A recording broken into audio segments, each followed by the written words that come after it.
नमस्कार, मैं Divyanka Tripathi Dahiya crime petrol सतर्क विमेन अगेंस्ट क्राइम की श्रृंखला में आपका स्वागत करती हूँ। आज के इस केस में आप एक ऐसे जघन्य अपराध देखेंगे कि कैसे एक मानव शरीर के टुकड़े टुकड़े किए गए। ये लड़कियां कौन थी, क्या हुआ होगा इनके साथ कि इन्हें इतनी बर्बरता से मारा गया, इन्हें ऐसी सजा मिली।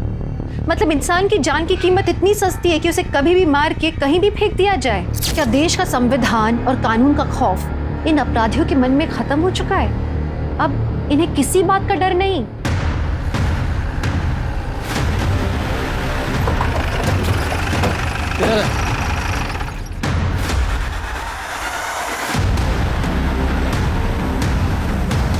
बिना सर की बॉडी? स्मिता जी चलो जरा आसपास देखो, बॉडी का सर कहाँ है? जी सर।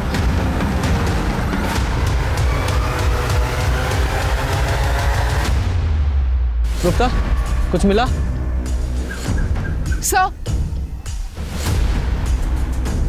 सर जैसे आपने देखा लाश पे कपड़े नहीं थे, सिर भी गायब है। सर बॉडी को देख के लगता है 1-2 दिन पहले मौत हुई। सर ये देखिए, गर्दन को जिस तरह से काटा गया है ऐसा लग रहा है जैसे किसी आरी का इस्तेमाल किया गया है। तो पेड़ काटने वाली आरी होती ना, वैसे। सर ये देखिए, ये जलने का निशान, लेकिन काफी पुराना है। और रेत? नहीं सर, बॉडी की हालत इतनी खराब है कुछ बोल नहीं सकते। सर इसका सिर आसपास कहीं नहीं मिला। हो सकता है कहीं दूर फेंक दिया गया ताकि इसकी पहचान ना हो सके, या फिर ये भी हो सकता है कि कोई जंगली जानवर ले गया। पर ऐसा भी कुछ नहीं मिला जिससे इसकी शिनाख्त हो सके। ये आसपास बहुत सारा ब्लड है और काफी ब्लड सूख भी चुका है। इस ब्लड को सैंपल के लिए लैब में भेजो, बॉडी को पोस्टमार्टम के लिए भेजो, और साथ ही चेक करो कि पूरे मिर्जापुर में कितने मिसिंग कंप्लेंट हैं। जी सर। इंसान एक हफ्ते में अपनी जिंदगी बदल लेता है, लेकिन हमारी मिर्जापुर की पुलिस एक हेडलेस बॉडी की शिनाख्त तक नहीं कर पाई एक हफ्ते में। पुलिस और प्रशासन का ऐसा ही ढीला रवैया अपराधियों के मनोबल को बढ़ावा देता है और वो खुलेआम जुर्म करके निकल जाते हैं। चलिए हमारे पुलिस इंस्पेक्टर सर से ही पूछते हैं कि एक हफ्ते बाद भी पुलिस हाथ पे हाथ रख के क्यों बैठी है। सर बताइए। सर तहकीकात चल रही है, प्लीज। Thank you sir. अपराधियों को पकड़ने की क्या योजना है आपके पास? सर हमेशा की तरह पुलिस के पास इस केस के लिए भी एक ही जवाब है कि तहकीकात जारी है। ये तहकीकात की ABCD ही नहीं आती और माइक उठा के कुछ भी बोलने लगती है नंदिनी। मीडिया ने ना दिमाग खराब करके रखा है मेरा। PM रिपोर्ट का क्या हुआ शर्मा? सर पोस्टमार्टम रिपोर्ट से पता चला लड़की की उम्र 20-22 साल थी और मौत का समय 4 जनवरी को दोपहर 3 से 5 के बीच। यानी कि जब हमें बॉडी मिली उसको 2 दिन पहले। जी सर, सेक्सुअल असॉल्ट या रेप का कोई निशान नहीं है, लेकिन लड़की सेक्सुअली एक्टिव थी। इसका मतलब है इस रिपोर्ट से भी कोई क्लू नहीं मिला जिससे इस लड़की की शिनाख्त हो सके। शर्मा, इस लड़की की डिटेल्स मीडिया के साथ शेयर करो और अनाउंस करो कि जो भी इस केस में हमारी मदद करेगा उसे 25,000 का इनाम दिया जाएगा। शायद कोई मदद के लिए सामने आए। सर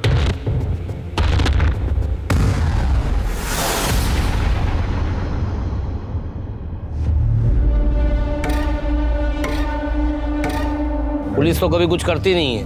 ये केस मिर्जापुर की छवि खराब कर रहा है।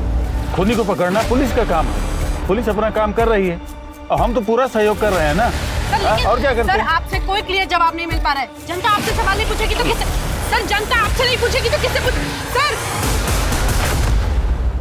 दर्शकों, अब तक की सबसे बड़ी खबर अभी अभी हमारे सूत्रों से पता चला है कि इनाम की राशि को 10 गुना बढ़ा दिया गया है। यानी इनाम की राशि अब 2.5 लाख रुपए कर दी गई है। काश हमारी मिर्जापुर की पुलिस भी 10 गुना ज्यादा मेहनत करती तो शायद ये केस जल्दी सॉल्व हो जाता। लगता है ये केस भी जनता के हाथों में सॉल्व करना ही लिखा है। हम आपको एक बार फिर से याद दिला दें कि बॉडी के सीधे पैर पर जले का निशान है और बाएं कंधे पर तिल।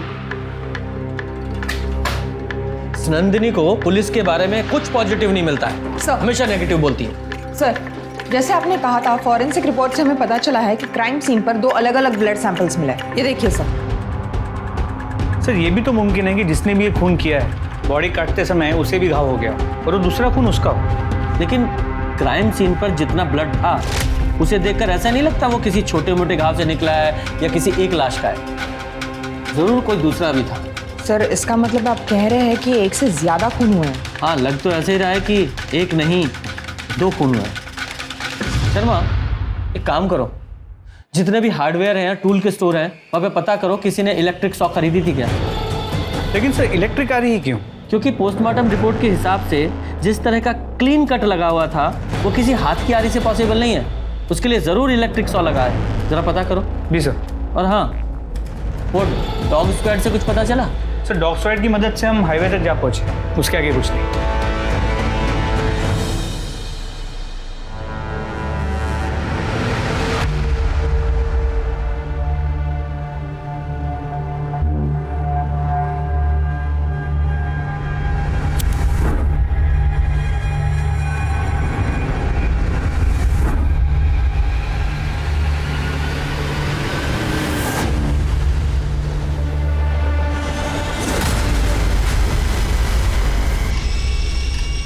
साहब, साहब हमें बड़े साहब से बात करनी है। क्या बात करनी है?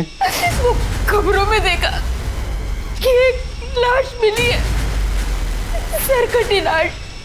सर, आपसे मिलना चाहता सब वो जो खबरों में लाश दिखा रहे हो वो हमारी बेटी की लाश है सर। बैठिए। हमें लगता कि वो हमारी बेटी मुनीरा है साहब।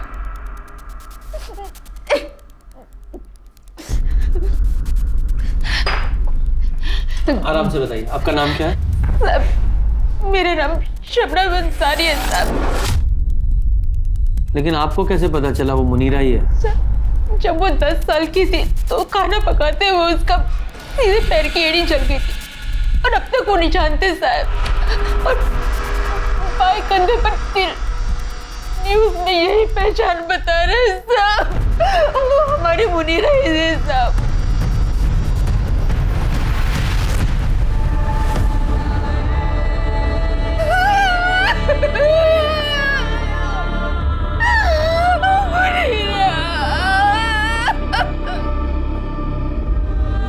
साहब हम घर में मोमबत्ती और दिया बनाने का काम करते हैं साहब, और हमारी मुनीरा मिर्जापुर की दुकानों में उसे बेचा करती थी। उसी दौरान उसकी मुलाकात नवाज शेख नाम के एक आदमी से हुई और थोड़ी दिनों में दोनों को प्यार हो गया। हम इन्हें दोनों का निकाह करवाया था। कबूल है? कबूल है। लेकिन निकाह के बाद मुनीरा को पता लगा कि नवाज शेख शादीशुदा है। वो बर्दाश्त नहीं कर पाई और 3 महीने पहले वो नवाज शेख को छोड़कर वापस घर आ गई साहब। मुनीरा, हमारी बच्ची सब ठीक हो जाएगा, अल्लाह पे भरोसा रखो। अम्मी, हमारे साथ ही ऐसा क्यों होता है? नवाज ने हमें धोखा क्यों दिया? ऐसे मत रो बच्चा, तू तो हमारा बहादुर बच्चा है ना? अम्मी हम आपको छोड़कर कभी कहीं नहीं जाएंगे, उम्र भर आपके साथ ही रहेंगे। उसने अपने आप को संभाला साहब और फिर से मिर्जापुर की दुकानों में सामान बेचने का काम शुरू कर दिया। लेकिन 2 महीने पहले उसकी मुलाकात आलम नाम के एक शख्स से हुई और दोनों को प्यार हो गया साहब। मुनीरा, कहाँ जा रही हो तुम? अभी एक रिश्ते से निकलकर तुम संभली भी नहीं हो और तुम दूसरे रिश्ते में जा रही हो। हमें लगता है कि तुम जल्दबाजी कर रही हो। अम्मी आप भरोसा रखें, हम इस बार कोई जल्दबाजी नहीं करेंगे, सच्ची। और आलम को परखने के बाद ही हम उससे निकाह करेंगे। लेकिन किसी को परखने के लिए उसके साथ बिना निकाह किए रहना ये सही नहीं है बेटा। अम्मी हमारा दिल कहता है कि इस बार सब ठीक हो जाएगा, सब सही हो जाएगा, भरोसा रखें हम पे। लेकिन बेटा, अम्मी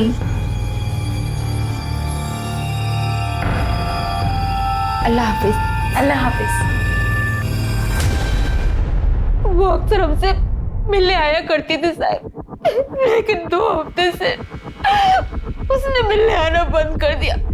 तब फोन भी बंद है साहब। आप हमें नवाज और आलम का पता बताइए प्लीज। साहब हमें नवाज का पता तो मालूम है, लेकिन आलम का पता नहीं मालूम। हमें सिर्फ इतना मालूम है कि आलम की मोबाइल और इलेक्ट्रॉनिक की दुकान है नया नगर में। बस हम इतना ही जानते हैं साहब, और कुछ नहीं जानते। या अल्लाह, क्या मुनीरा का कत्ल हो गया? जी, तो मुनीरा की माँ का कहना है कि मुनीरा को तुम्हारी पहली बीवी के बारे में पता नहीं था। सर ये सरासर झूठ है।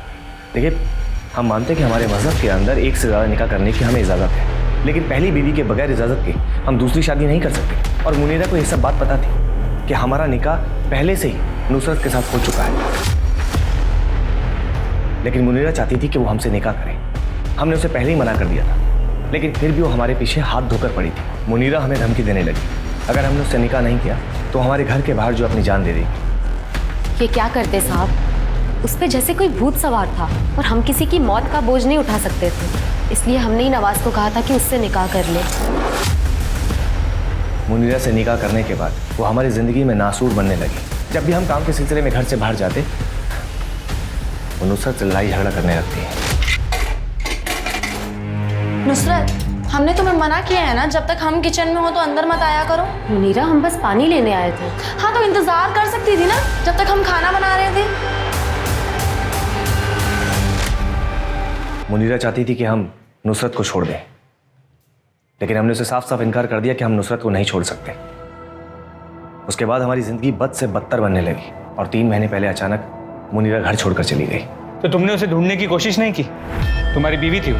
जी सर, हमारी बीवी थी, लेकिन आपने सुना होगा ना कि तुम रूठे हम छूटे। हमें लगा कि भला टल गई, इसीलिए हमने उसे कांटेक्ट करने की कोशिश नहीं की। आलम को जानते हो? आलम? कौन आलम सर? 4 जनवरी को तुम दोनों कहा था। सर हम बदायूं गए थे अपने एक रिश्तेदार के निकाह में और रात को लौट के वापस आए थे। तुम्हारे सभी रिश्तेदारों की डिटेल चाहिए हमें। जी। तो जब तक ये केस सॉल्व नहीं हो जाता तुम लोग शहर छोड़ के नहीं जा सकते। जी सर।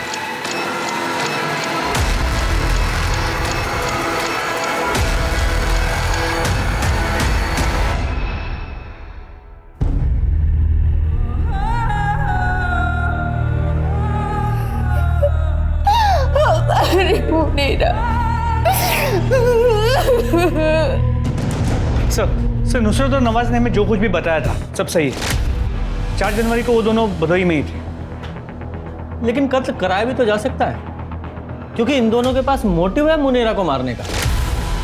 और सवाल यह है कि क्राइम स्पॉट पर जो दूसरा ब्लड मिला वो किसका था? शर्मा, एक काम करो, इन दोनों मियाँ बीवी की और डिटेल्स निकालो और शबनम ने जो मुनीरा का नंबर दिया था उसकी भी CDR निकालो। जी सर। सर, आलम खान के घर का पता चल गया है। चलो।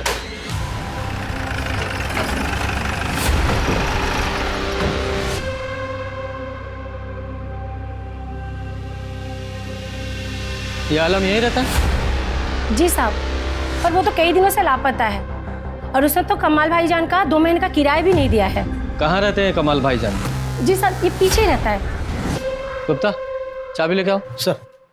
साहब, खाना भी यहीं पर खाता है और 1 महीने से पैसे भी नहीं दिया है। कहता है आज दूंगा कल दूंगा, ऐसे ही घुमा रहा है।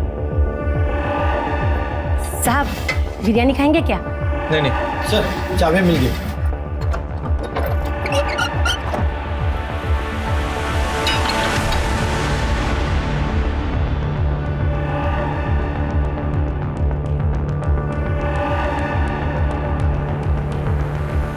साहब, यही है वो नल्ला आलम।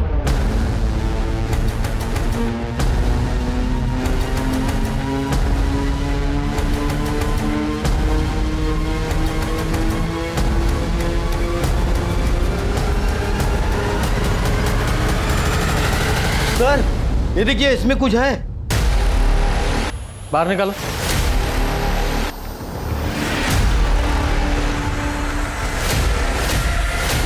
या अल्लाह, क्या है इसमें?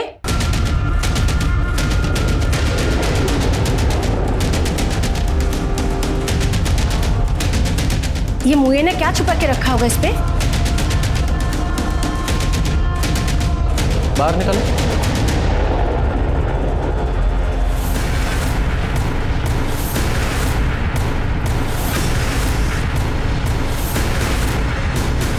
या अल्लाह, ये क्या है? किसका सर है? जाइए बाहर जाइए। हाँ जाइए।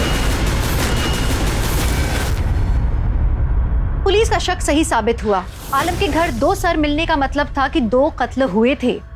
DNA टेस्टिंग से यह भी साबित हो गया कि एक सर उनमें से मुनीरा का था, लेकिन दूसरा सर किसका था और उसका धड़ कहाँ था ये नहीं मालूम चल रहा था। क्या आलम इन दोनों का कातिल था? क्या उसने इन दोनों के सर अपने घर में यादगार की तरह रखे थे? अगर नहीं तो कातिल कौन था? क्या ये दोनों मामले अलग अलग थे? और अगर अलग अलग थे तो दोनों सर आलम के ही घर में क्यों मिले एक साथ? ऐसे बहुत सारे सवाल थे जिनके जवाब पुलिस ढूंढने की कोशिश कर रही थी, पर उन जवाबों तक वो पहुंच नहीं पा रही थी। पुलिस के ऊपर मीडिया का बहुत प्रेशर था। उन्होंने एड़ी चोटी का जोर लगा दिया था इस केस को सॉल्व करने के लिए। उन्होंने दुकानदारों से, सप्लायर्स से पार 100 के बारे में, बिजली से चलने वाली आरी के बारे में पता किया और उन्हें मालूम चला कि पिछले ही महीने कुछ पार 100 की बिक्री हुई थी, लेकिन वो सब बिजनेस के इस्तेमाल के लिए थे और उन्हें सुरक्षित लॉक करके रखा गया था। फिर पुलिस ने अपने खबरियों को एक्टिवेट किया 15 से 20 साल की लड़की की तलाश के लिए, जिसकी मिसिंग कंप्लेंट अभी तक नहीं हुई थी। साथ ही आलम की भी तलाश जारी थी, क्योंकि वही एक था जो इस पहेली को सुलझा सकता था। एक नहीं बल्कि दो लड़कियों की हत्याएं हुई है। पुलिस को 2 सर बरामद हुए हैं। इसी के चलते मिर्जापुर में भी 2 गुनी दहशत बढ़ गई है। पुलिस और प्रशासन पर भी 2 गुनी कीचड़ उछाली गई है। आखिर पुलिस कब तक इस केस में ढिलाई देती रहेगी? ये केस महिलाओं की सुरक्षा के लिए एक बहुत बड़ा प्रश्न चिन्ह है। क्या पुलिस सही दिशा में तहकीकात कर रही है? अरे मियाँ, दरवाजा खोलिए। कौन? प्रधान जी ने चुनाव जीतने की खुशी में सबको मिठाई और तोहफे दिए हैं। जल्दी दरवाजा खोलिए और अपना तोहफा ले लीजिए। हमें और भी घरों में जाना है। ये लीजिए आपकी मिठाई और ये तुम्हारा तोहफा। अरे कौन है? साहब हमने कुछ नहीं किया साहब। कुछ नहीं किया तूने? 2 लड़कियों को मार के उनके सर काट के घर में रखे हुए हैं, बोल रहा है कुछ नहीं किया है। वो दूसरी लड़की कौन थी? साहब हमें नहीं पता। मुनीरा को तो जानता था ना? हाँ साहब, मुनीरा को तो मैं जब हम पिछले साल नवंबर में मिले थे साहब, हम दोनों ने बहुत अच्छा टाइम बिताया था। वो बाद में निकाह पर जोर डालने लगी थी साहब। आलम, अब ना हमें निकाह कर लेना चाहिए। निकाह? हाँ, हमें तुम्हारे साथ जिंदगी बतानी है।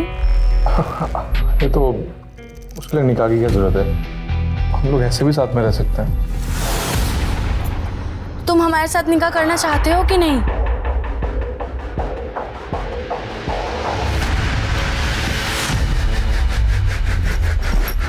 चल निकल यहाँ। पर आलम, कैसा कर सकते हो तुम हमारे साथ ऐसा? हो गया अब हमारा।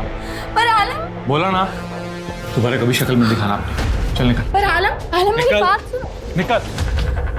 खुदा हाफिज। हमने उसे दिसंबर में घर से बाहर निकाल दिया साहब, तो उसके बाद हम उसे कभी नहीं मिले। तो फिर छुप क्यों रहा था? साहब हम डर गए थे। हमें मालूम पड़ा था कि मुनीरा की माँ शबनम को लगता है कि वो पुलिस को जो लाश मिली है वो मुनीरा की है। हमें मालूम था कि वो हमारे ही नाम लेगी, इसलिए वहां से भाग गए हम। हजारों स्टोरी सुनी है हमने ऐसी। अम्मी कसम, हम सच कह रहे हैं। हम जब जनवरी के पहले हफ्ते में वहां पे पहुंचे तो जब हम घर लौटे तो हमने देखा घर के दरवाजे का ताला खुला था। हम सब अंदर गए तो फटाफट सब चेक किया और सब ठीक था। कसम से कुछ भी चोरी नहीं हुई थी, इसलिए हमने पुलिस में रिपोर्ट नहीं लिखवाई। हमें क्या मालूम था कि वो हमारे घर में 2 खोपड़ियां रखने के लिए घुसा था। हम सच कह रहे हैं साहब, सच कह रहे हैं। तेरे घर से 2 लड़कियों के कटे हुए सिर मिले हैं। उन दोनों के कत्ल के जुर्म में अरेस्ट किया जाता है तुझे। डालो से हवालात में। अरे साहब हम सच कह रहे हैं सब। सर 1 महीना बीत गया, लेकिन किसी दूसरी लड़की की कोई मिसिंग कंप्लेंट नहीं आई और ना ही आलम के लाइफ में किसी दूसरी लड़की के बारे में पता चला। सर समझ नहीं आ रहा ये दूसरी लड़की है कौन और उसका मुनीरा और आलम से क्या लेना देना है।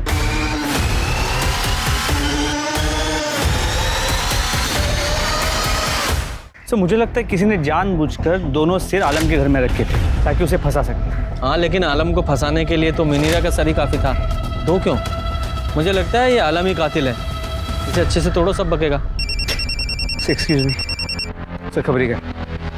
हेलो, कौन से एरिया में? ठीक है सर। खबरी ने बताया कि मिर्ज़ापुर के बाद मॉडल टाउन में एक योगिता नाम की लड़की एक मुस्लिम लड़के के साथ जनवरी के पहले वीक में भागी है, लेकिन योगिता के फैमिली वाले इस बात के बारे में किसी से बात ही नहीं कर रहे। योगिता कहाँ है? मतलब अपनी ससुराल में होगी दिल्ली में, और कहाँ? ससुराल में होगी? मतलब उसकी शादी हो गई? कब? 2 महीने पहले। 2 महीने पहले उसकी शादी हो गई। आपके किसी भी पड़ोसी को नहीं पता? हाँ, नहीं पता पड़ोसियों को। हमने किसी को शादी में बुलाया नहीं था। छोटे रूप में की थी शादी। कोई दिक्कत? आपके दामाद का नाम क्या है? लक्ष्मण चौरसिया। फोटो दिखाइए। फोटो दिखाओ।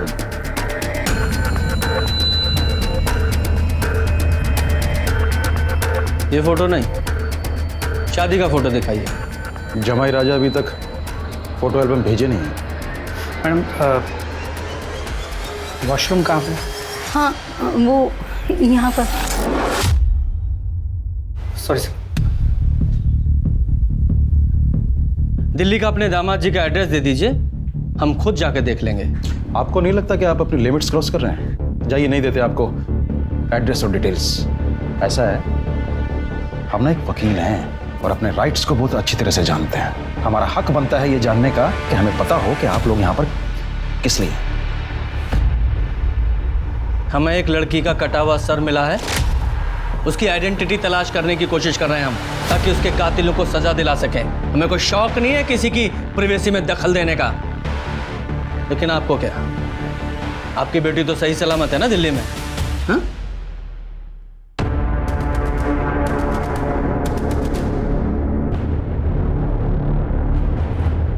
चलो Sharma,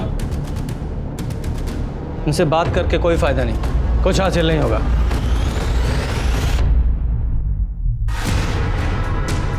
sir. Sharma very good. इसमें लगे बालों को तुरंत डीएनए टेस्ट के लिए भेजो और उनसे कहो कि इसकी रिपोर्ट जल्द से जल्द भेजें। सर। पुलिस के अनुसार उन्होंने एक सस्पेक्ट को पकड़ा है। क्या ये पुलिस का कोई स्टंट है ताकि जनता का गुस्सा कुछ देर के लिए शांत हो सके? सर क्या पुलिस ने एक निर्दोष आदमी को जेल में डाल दिया है ताकि खुद बिना किसी शर्म के बाहर घूम सके? क्या लगा रखा है ये? तुम्हारा काम पब्लिक को सिर्फ फैक्ट्स बताना है, ना कि टीआरपी के लिए न्यूज के नाम पर सेंसेशन फैलाना। और ये आधी अधूरी जानकारी पब्लिक में सिर्फ भय और उत्सुकता पैदा करती है और कुछ नहीं। तो तुम्हें क्या बार बार बोलती हो पुलिस कुछ नहीं कर रही है, पुलिस कुछ नहीं कर रही है? तुम्हें क्या पता है हम क्या कर रहे हैं या क्या नहीं कर रहे हैं? हा? हम हर 2 मिनट में माइक लेकर पब्लिक को नहीं बताते कि हम क्या कर रहे हैं क्या नहीं कर रहे हैं। इसका मतलब ये नहीं है कि हम कुछ कर नहीं रहे हैं। और केस के बारे में सारी जानकारी पब्लिक डोमेन में दे देंगे तो केस को नुकसान होगा कि नहीं होगा? जितनी जानकारी तुम्हारे पास है उसके सिर्फ फैक्ट्स पब्लिक को बताओ, पब्लिक तुम्हें थैंक यू बोलेगी। मैम हमारी बात तो सुनिए। हमने कुछ नहीं किया मैम, हम कुछ नहीं जानते सर, सच बता रहे हैं हम।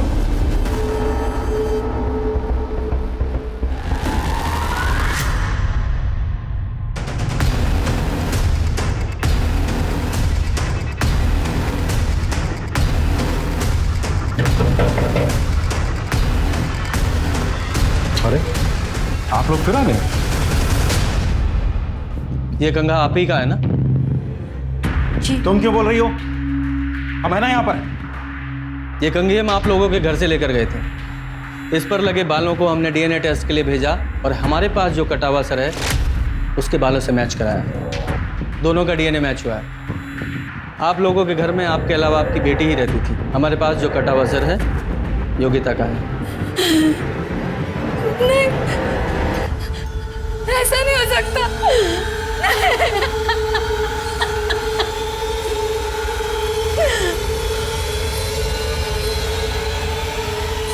हम केस करेंगे आपके ऊपर। आपने इलीगल तौर पे हमारे घर से कंघा लिया है, ये अनऑफिशियल है। और एक बात बताएं आपको, कोर्ट में ना ये डीएनए रिपोर्ट खारिज हो जाएगी 1 सेकंड में। हम तुम्हारी बेटी के कातिलों को ढूंढने की कोशिश कर रहे हैं और तुम हम पर मुकदमा ठोकने की बात कर रहे हो। कहीं ऐसा तो नहीं कि तुमने ही अपनी बेटी को मारा है? हम क्यों मारेंगे योगिता को? तो तुम बताओ। झूठ बोला है ना हमसे? केस में झूठी जानकारी दी है तुमने हमें। तुम लॉयर हो ना, अच्छी तरह से जानते होगे कि झूठी जानकारी देने के जुर्म में मैं तुम्हें अरेस्ट कर सकता हूँ। मैं अरेस्ट करके थाने लेके जाऊंगा, वहां तुम्हारा डीएनए टेस्ट करूंगा, तुम्हारे हलक में से निकलवाऊंगा फिर। सर वो योगी। ठीक है सर, हम सच बताते हैं। हम मानते हैं कि हमने योगिता की शादी वाली बात और उसके दिल्ली में रहने वाली बात को झूठ बोला है। वो कुछ दिन पहले अचानक गायब हो गई थी और हमने सोचा कि वापस आ जाएगी, इसलिए पुलिस में कंप्लेंट नहीं किए थे बस।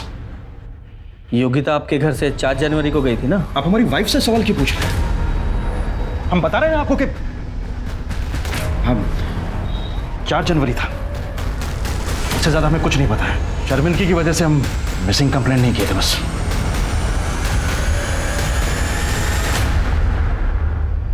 शांति बहुत अच्छी है, हम सब लोग उसे बहुत पसंद भी करते हैं और हमेशा मंदिर में भजन कीर्तन के समय हम उससे मिलते ही रहते हैं।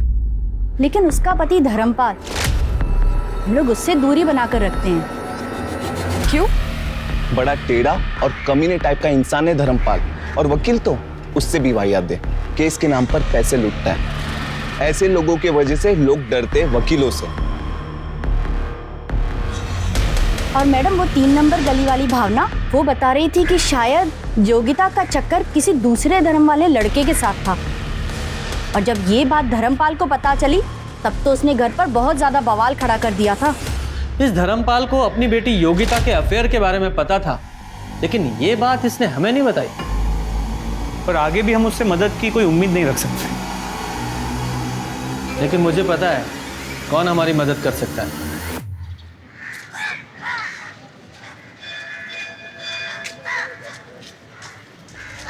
नमस्ते।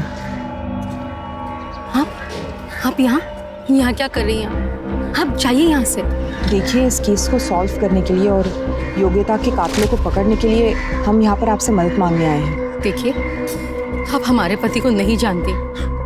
अगर उन्होंने हम दोनों को साथ में यहाँ देख लिया, योगिता वापस तो नहीं आ सकती, लेकिन उसके कातिलों को सजा जरूर मिल सकती है। और हमें यकीन है कि भगवान भी यही चाहते हैं। ये सब तब शुरू हुआ जब हमारी बच्ची योगिता को इमरान सिद्दीकी नाम के एक लड़के से प्यार हो गया। दो ना।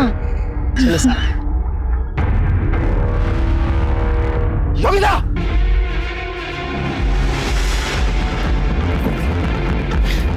अंकल, बस पकड़ से। खड़े हो। पापा, पापा एक बार सुनिए तो सही। पापा,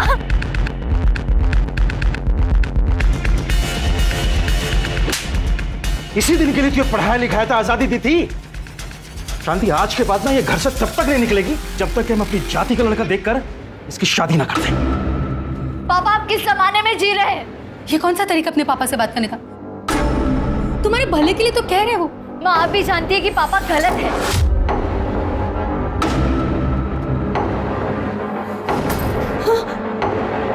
अगर दोबारा आपने हम पे हाथ उठाने की कोशिश की तो हम पुलिस कंप्लेंट कर देंगे।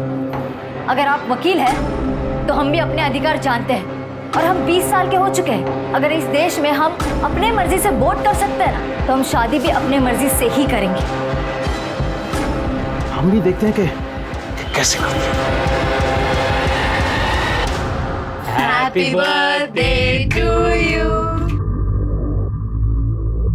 योगिता,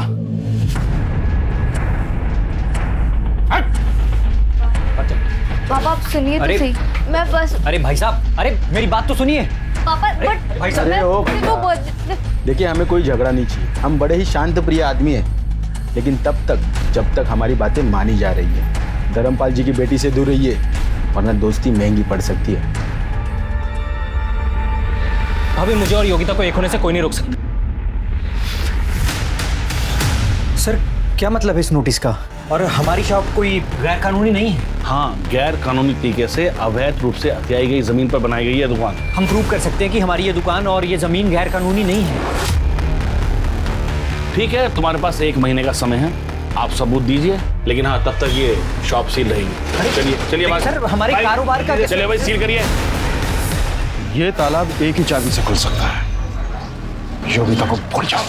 हमारे पति ने हमारी बच्ची की जिंदगी को बर्बाद कर दिया था, इस हद तक कि इमरान की भाभी सादिया तक योगिता के खिलाफ हो गई। उसने तो इमरान से कहा कि वो योगिता के पापा ने हमारी दुकान बंद करवा दी, हमें इतना परेशान किया, और तुम अभी भी इसी के बारे में सोच रहे हो। वो अब इस घर में नहीं आएगी।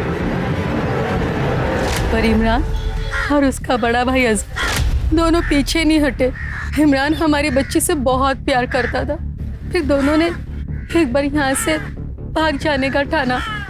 4 जनवरी को तकरीबन 2:30 बजे, जब हमारे पति घर पर नहीं थे। ये कंगन मैंने तुम्हारी शादी के लिए बनवाए थे। इसे तुम अपनी शादी वाले दिन पहन लेना। भगवान पे भरोसा रखो माँ, कुछ दिनों में सब ठीक हो जाएगा। हाँ मेरी बच्ची। उस दिन हमने हमारी बच्ची को आखिरी बार जाते हुए देखा, उसके बाद उसका कभी कोई फोन नहीं आया। ये योगिता इमरान के साथ भागने वाली थी जब इसका खून हुआ। सर योगिता भागने वाली थी ये सिर्फ 2 लोगों को पता था, इमरान और दूसरा उसकी माँ शांति। सर ये हो सकता है कि शांति ने योगिता को मारा और अब रोने का नाटक कर रही है। सर या फिर इमरान कभी योगिता से शादी ही नहीं करना चाहता और योगिता उसे फोर्स कर रही हो, इसलिए इमरान ने योगिता को मार दिया। या फिर ये धर्मपाल, शायद इसे पता चल गया हो कि योगिता घर से भागने वाली है और उसने घात लगाकर योगिता को मार दिया। सर इमरान की भाभी सादिया भी हो सकती है, क्योंकि वो इस रिश्ते के खिलाफ हो गई थी। या फिर उसका भाई अजहर, क्योंकि वो इस रिश्ते के लिए तैयार था, लेकिन सिर्फ तब जब धर्मपाल इस रिश्ते को मंजूरी देगा। सर मार तो कोई भी सकता है, लेकिन सवाल यह है कि योगिता इमरान के साथ शादी करने के लिए भागने वाली थी, इस वजह से कोई योगिता का इतनी बहरे में से मर्डर क्यों करे? और ये मुनीरा, इसका क्या, इसका योगिता के साथ क्या कनेक्शन है? अब ये मुनीरा की वजह से योगिता मरी है या योगिता की वजह से मुनीरा, ये भी तो एक पहेली है। सर अगर ये दोनों मर्डर योगिता की फैमिली या सिद्दीकी की फैमिली में से किसी ने किया है, तो फिर ये दोनों सिर आलम के घर पे कैसे मिले? ये तो आलम ही बताएगा, ढूंढो इसे। लेकिन इससे पहले इसे इमरान को उठा के लेके आओ, देखें ये क्या कहानी सुनाता है।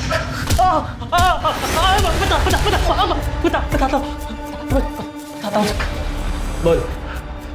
हाँ, हम 4 तारीख को भागने वाले थे। वो हमें हाईवे के पास मिलने वाली थी, पर वो वहाँ कभी आई नहीं। हमें क्या पता कि वो आई या नहीं, तेरे दिमाग में कुछ अलग खिचड़ी पक रही हो। तूने उसे वापस जाने के लिए कहा, वो नहीं गई तो मार दिया उसे, क्योंकि आखिरी कॉल योगिता ने तुझे किया था। सर ये आप क्या कह रहे हैं? हम उसे क्यों मारेंगे? हम तो उससे शादी करने वाले थे। हम दोनों इसलिए तो उस रोज अपने अपने घर से भागे थे। फिर पता नहीं अपने बाप के डर से शायद उसने अपने कदम पीछे खींच लिए। हमें इसी बात का तो सबसे ज़्यादा दुख हुआ था कि उसने हमें ये बात बताने की जहमत तक नहीं उठाई। उस रोज़ इंतज़ार करते हुए हमने उसे बहुत से कॉल और मैसेजेस किए, पर उसने एक भी कॉल का रिप्लाई नहीं दिया सर।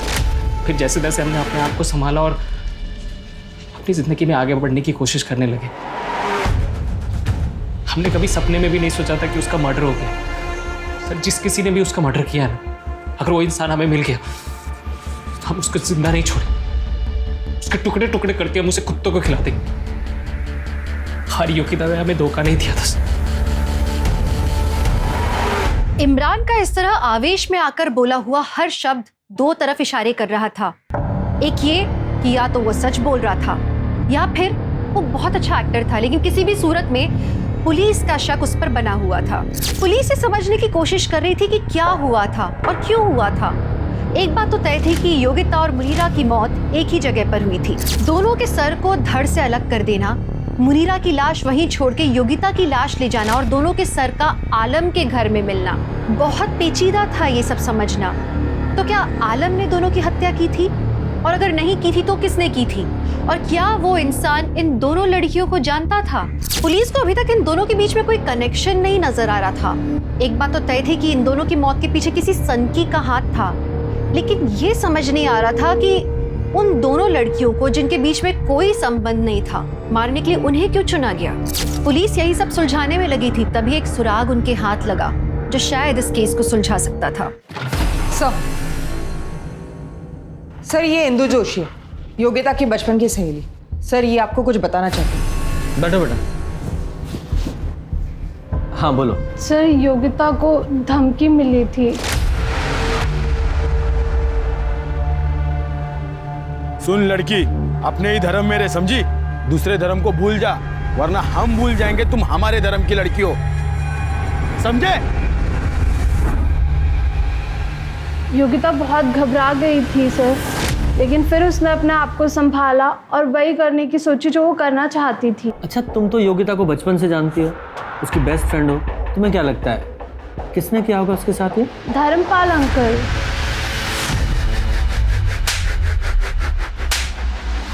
बोल बोल बोल।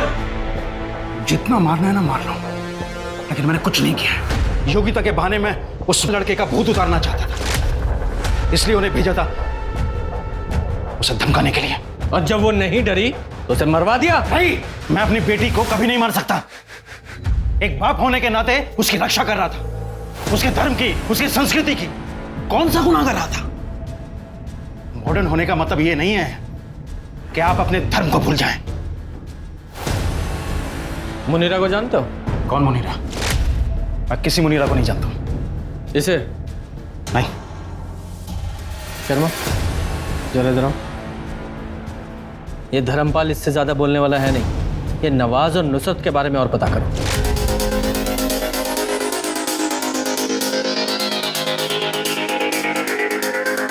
नवाज और नुसरत की जोड़ी तो बड़ी कमाल की है, माशाअल्लाह। अच्छा हुआ दोनों फिर से साथ में आ गए। मतलब जब नवाज ने मुनीरा से शादी की थी तो नुसरत उसे छोड़ चुकी थी। जी सर, और सर ये भी पता चला है कि नुसरत उसी दिन घर छोड़ के गई थी जिस दिन नवाज ने मुनीरा से शादी की थी। तो नुसरत के रजामंदी का और मुनीरा का घर पे रह के झगड़े करने का तो सवाल ही पैदा नहीं होता, क्योंकि नुसरत कभी घर पे थी ही नहीं। और सर मुनीरा के घर से निकल जाने के बाद नुसरत घर वापस आई।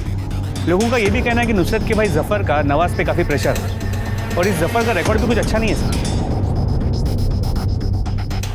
हम मानते हैं कि हमने आपसे झूठ कहा। अगर आपसे झूठ नहीं कहते तो मुनीरा के कत्ल में आप हमें जिम्मेदार समझते हैं। ये भी तो हो सकता है कि ये सब कुछ तुमने जफर के दबाव में आगे किया है। दबाव? कैसा दबाव सर? हम तो उससे कोई वास्ता ही नहीं रखते। तुम्हारी, नुसरत की और मुनीरा की पूरी कहानी हमें पता है। अब सब कुछ सच सच बता दो। सर वो मुनीरा को हमारे और नुसरत के निकाह के बारे में नहीं पता था। तो तुमने उसे बताना जरूरी भी नहीं समझा? क्यों? सर वो बहुत सुंदर थी, हम उससे निकाह करना चाहते, लेकिन निकाह के कुछ दिनों बाद ही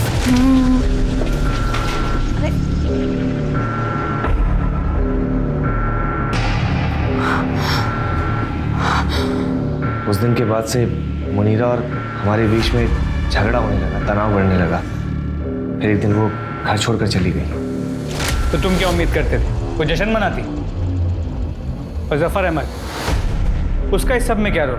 देखिए साहब, हमने आपको पहले ही बता दिया, जफर भाई से हमारा कोई वास्ता नहीं है। उनके कारनामों की वजह से हमारा परिवार उनसे बात करना तो दूर, उनकी शक्ल तक देखना पसंद नहीं करते। क्या जनाब, लोग तो कुछ भी कहते रहते हैं। अरे नुसरत तुमसे कोई वास्ता ही नहीं रखती थी तो वो क्या बोलेगी? चलिए मान लीजिए ऐसा होता भी तो आपको क्या लगता हम जीजू का निकाह ही क्यों होने देते मुनीरा से? ठीक है, जाओ। सलाम सर। सर आपने इसे जाने क्यों दी? ये इतनी आसानी से बोलने वाला नहीं था। नजर रखो इस पे, जरूर कोई लीड मिलेगी। सर आपके लिए चाय। गुप्ता, मैंने चाय मंगाई? नहीं। तो लेके चल।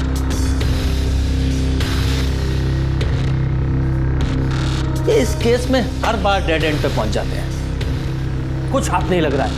अगर ये सभी निर्दोष हैं तो फिर इन दोनों लड़कियों को मारा किसने? ये योगिता की बॉडी कहाँ है?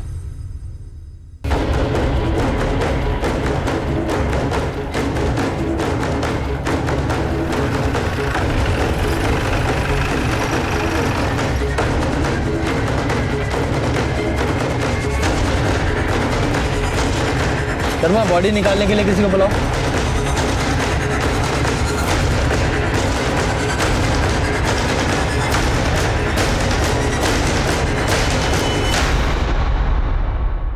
सर बॉडी पूरी तरीके से गल चुकी है और देख के कहना मुश्किल होगा कि इसकी मौत कब हुई है, लेकिन अगर यही योग्यता है इसका मतलब करीब 1 महीने से भी ज्यादा हुआ है इस लाश को यहाँ नाले में पड़े हुए। अगर इस बॉडी को 1 महीने से ज्यादा इस तालाब में पड़े हुए हो गया है और ये योगिता है तो इसका एक ही मतलब निकलता है कि इसे भी मुनीरा के साथ ही मारा गया था और उसकी बॉडी को यहाँ लाकर डंप कर दिया गया। बॉडी के सिर्फ 4 ही टुकड़े हैं। शायद बॉडी को इसलिए टुकड़े किए गए ताकि ट्रांसपोर्टेशन में आसानी हो, ताकि किसी छोटी गाड़ी मतलब बाइक, स्कूटर, रिक्शा पे ट्रांसपोर्ट किया जा सके। एग्जैक्टली। इसकी एक टांग गायब है। इधर ड्राइवर्स को बुलाओ और उसे खोजने की कोशिश करो। सर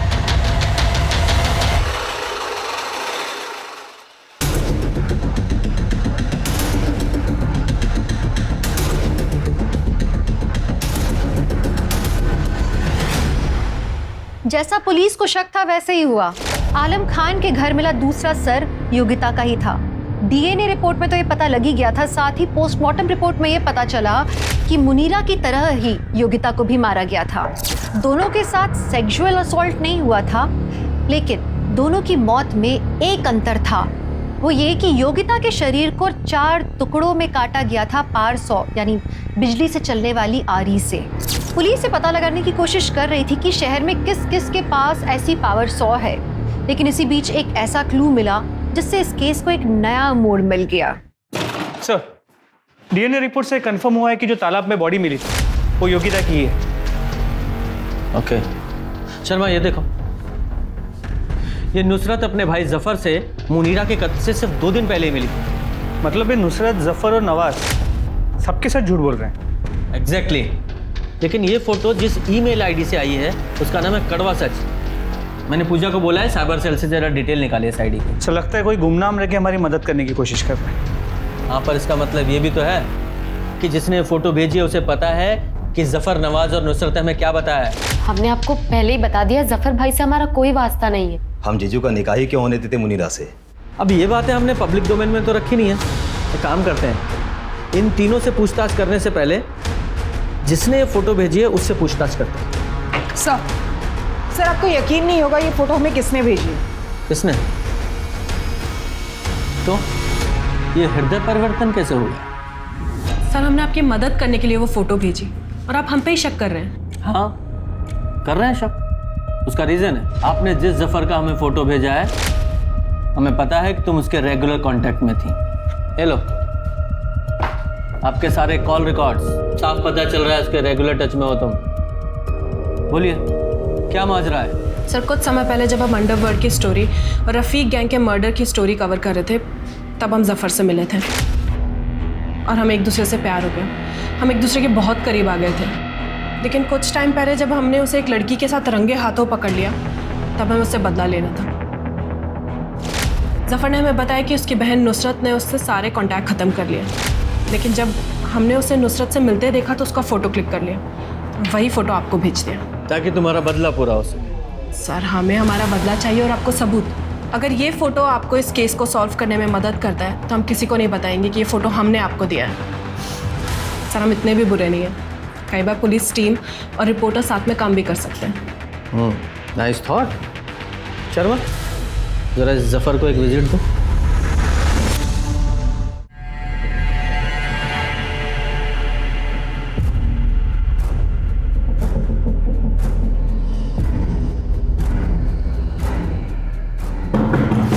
कौन है भाई?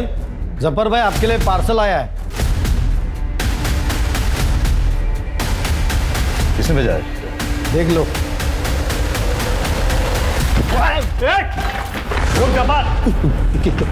पूरे घर की तलाशी लो। क्या कर रहे हैं आप लोग? जल्दी पता चल जाएगा। घर का एक कोना चेक करो।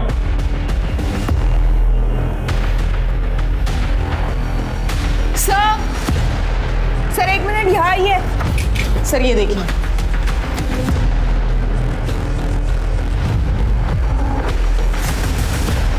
सर, ये देखिए सर,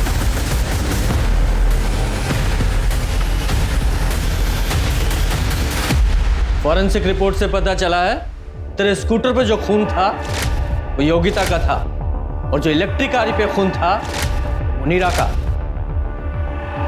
अब तू सीधे सीधे बताएगा कि तेरे हलक में हाथ डाल के उगलवाऊं। बोल। बताता हूँ सर। आलम ने जब मुनीरा को छोड़ा तो उसके बाद मुनीरा ने नवाज को कांटेक्ट किया था। नवाज, आप हमें माफ़ कर दीजिए। हमसे बहुत बड़ा गुनाह हो गया, हम जानते हैं, पर अभी भी हमारा तलाक नहीं हुआ है। आप अभी भी हमारे शौहर हैं। साफ कहिए कि आपका आलम से दिल भर गया है। अब हमारे पास क्या लेने आई आप? जाइए अपनी अम्मी के पास चले जाइए। पर आप मेरे पास, हम इस घर से अब कहीं नहीं जाने वाले। ये हमारे शौहर हैं, इसलिए अपनी ये मनुष्य शक्ल दोबारा कभी मत दिखाना। हम कहाँ जाएंगे? आप अपने घर में हमें पनाह दे दीजिए, हम आप दोनों की खिदमत करेंगे। नवाज ने कहा है वो मुझे दोबारा कभी नहीं छोड़ेगा, लेकिन है तो मर्द साथ, क्या भरोसा। अगर वो मुनीरा को वापस ले आए तो हमारा क्या होगा? कुछ करो भाईजान। तुम समझ नहीं रहे हो जफर। हम मुनीरा और आलम को सबक सिखाना चाहते हैं। मुनीरा हमें छोड़कर गई थी ना, और आलम, उसे इस बात का एहसास नहीं हुआ कि वो नवाज की बीवी पे हाथ डाल रहा है। देखो, हमारा ख्याल रखो और जिंदगी भर हम तुम्हारा ख्याल रखें। नवाज ने पीसीओ से फ़ोन करके मुनीरा को एक सुनसान जगह बुलाया था, पर जब मुनीरा वहाँ आई तो मैं वहाँ पे पहले से इंतज़ार कर रहा था उसका। नवाज,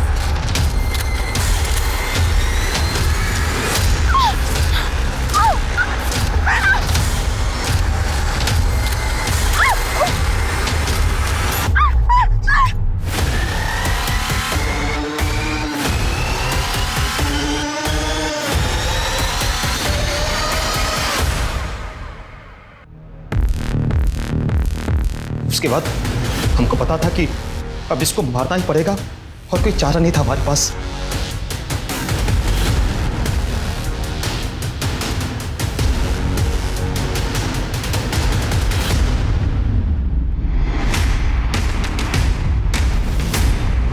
उनको मारने के बाद उनके कपड़े उतारे और उनके सर कलम कर दिया ताकि कोई पहचान ना पाए। मुनीरा की लाश तो वहीं छोड़ दिया, योगिता की लाश के टुकड़े करके ताकि ले जाने में आसानी हो तालाब में फेंक दिया। फिर दोनों के कपड़े और बैग जला के राख गटर में बहा दिया। उन दोनों के सर प्लास्टिक में रख के आलम के घर रख दिया।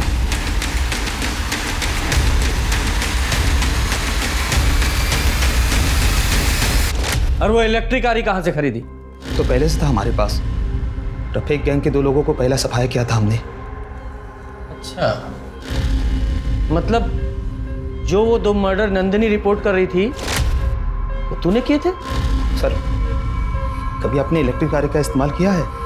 बड़ा मजा आता है, पावर सा आ जाता हाथों में, और खून जब सर घाटी में जो खून उछलता है ना फुहारे की तरह, सर आप कल्पना नहीं कर सकते उसकी।